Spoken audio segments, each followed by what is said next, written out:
പൊട്ടത്തരം മാത്രം വിളിച്ചു പറയുന്ന റഹ്മത്തുള്ള കാസിമി എന്ന് പറഞ്ഞ ഒരാളുണ്ട്. അയാൾ പറഞ്ഞ ഒരു കാര്യമുണ്ട്. ഇപ്പൊ 10 കൊല്ലം കഴിഞ്ഞാൽ സുന്നിപ്പള്ളിയിൽ മുഴുവൻ പെണ്ണുങ്ങൾ ജുമഅക്ക് പോകുന്നാണ് മൂപ്പര് പറയുന്നത്. റഹ്മത്തുള്ള കാസിമി പറയാണ്.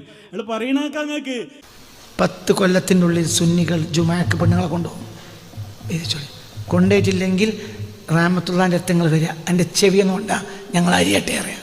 കൃത്യമായിട്ട് അയാൾ പറയണത് 10 കൊല്ലം കഴിഞ്ഞാൽ അയാൾ പറയണത്, നിങ്ങൾ എഴുതി വെച്ചോളി. റഹ്മത്തുള്ള പറയണത് 10 കൊല്ലം കഴിഞ്ഞാൽ സർവ്വ സുന്നിപ്പള്ളിയിലും പെണ്ണുങ്ങൾ പള്ളിക്ക് ജുമഅക്ക് പോകും.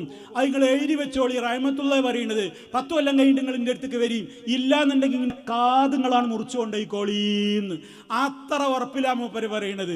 എന്തേ മൂപ്പർക്ക് തോന്നിയിട്ടുണ്ട് മുജാഹിദുകളുടെ വയല് കേൾക്കാൻ പോകരുതേന്ന്. നമ്മൾ എത്ര വാട്സപ്പ് മെസ്സേജ് അയച്ചാലും എത്ര കൂലം കുത്തി ഒഴുക്കിനെ തടയാൻ ശ്രമിച്ചാലും നടക്കൂലാന്ന് മൂപ്പർക്ക് തോന്നി. കാരണം ഞങ്ങൾ പറയുന്നത് ആദർശമാണ്. ആ ആദർശം പാണക്കാട്ടെ തറവാട്ടിലെ പെണ്ണുങ്ങളുടെ മനസ്സുകളിൽ വരെ ഞങ്ങൾക്ക് എത്തിക്കാൻ കഴിയുന്നുണ്ട്. ഞങ്ങളാരും അവരുടെ വീട്ടിൽ പോയിട്ട് ആരെയും നിർബന്ധിച്ച് കേൾപ്പിക്കാറില്ല.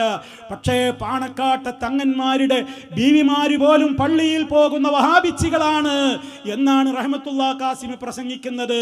മുകളിലുള്ള സുന്നി സയ്യിദന്മാർ മുഴുവനും വഹാബികളാണ്, കടുത്ത വഹാബികളാണ്. പിന്നെ അവരുടെ നിലനിൽപ്പിന് വേണ്ടി സുന്നി ആയി നടിക്കുന്നേ ഉള്ളൂ. 1. 2, അവരുടെ വീടുകളിലെ അടുക്കളയിലെ ഭാര്യമാരിൽ 90% പെണ്ണുങ്ങളും പക്ക വഹാബിച്ചികളാണ്. നമ്മുടെ ഏത് തങ്ങന്മാരെ പറ്റിയാന്ന് ചോദിക്കാൻ നിങ്ങൾ വിചാരിക്കുന്ന തങ്ങന്മാരെന്നെ നോക്കിക്കളി. നമ്മൾ ഏറ്റവും ബഹുമാനിക്കുന്ന തങ്ങൾ കുടുംബം, ആ തങ്ങൾ കുടുംബത്തിലെ അടുക്കളയിലെ അവരുടെ ഭാര്യമാർ 90% പെണ്ണുങ്ങൾ വഹാബിച്ചികളാണ്. അയാൾക്കതിൽ വലിയ സങ്കടമുണ്ട്, ഞങ്ങൾക്ക് വലിയ സന്തോഷമുണ്ട്. കാരണം ഞങ്ങൾ എടുക്കുന്ന അധ്വാനത്തിന് ഫലമുണ്ട്.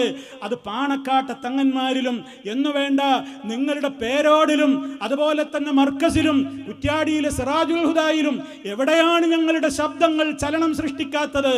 അല്ലാഹുവേ നീ സ്വീകരിക്കണമേ. ഞങ്ങൾക്കാരോടും വെറുപ്പില്ല, ഞങ്ങൾക്കാരോടും വിദ്വേഷമില്ല. ജനങ്ങൾ സത്യം പഠിക്കണമെന്നേ ഞങ്ങൾക്കുള്ളൂ. മുജാഹിദിൽ മെമ്പർഷിപ്പ് എടുക്കണമെന്നൊന്നും ഞങ്ങൾ പറയുന്നില്ല. ഞങ്ങൾ പറയുന്ന സത്യം ആരംഗീകരിച്ചുവോ അവരെ ജനങ്ങൾ വഹാബിയാക്കും, അവരെ ജനങ്ങൾ മുജാഹിദാക്കും. അത് ഞങ്ങളുടെ തകരാറല്ല, ഞങ്ങൾ പഠിപ്പിക്കുന്ന പ്രമാണത്തിന്റെ പവറാണത് എന്ന് പ്രിയമുള്ളവരെ നിങ്ങൾ മനസ്സിലാക്കണം.